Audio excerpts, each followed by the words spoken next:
ជំរាបសួរបងប្អូនអរគ្នាថ្ងៃនេះខ្ញុំធ្វើដំណើរទៅផ្ទះលោកពូដែលផ្ទះរបស់គាត់នៅជាប់ជាមួយនឹងមាត់ព្រែកបងប្អូនអរគ្នាហើយនេះគឺជាផ្ទះសម្រាប់ស្នាក់អាស្រ័យដើម្បីធ្វើការចោះទូកនិងឡើងទូកបងប្អូនអរគ្នានេះខ្ញុំកំពុងតែរៀបចំធ្វើដំណើរឡើងលើទូកបងប្អូនអរគ្នាបាទគាត់គឺមានជំនាញមែនទែនបងប្អូនទាំងអស់គ្នាក្នុងការរកម្ហូបនៅតាម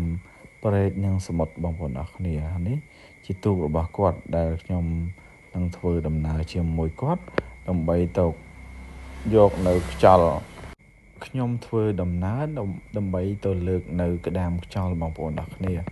ហើយក្តាមខ្យល់នេះដែរគឺវាមានមាសទូចប៉ុន្តែវាមានរសជាតិឆ្ងាញ់បងប្អូនអរគ្នាគឺបើសិនណាជាយើងអត់ដែលញ៉ាំទេគឺយើងអត់ហ៊ានញ៉ាំទេ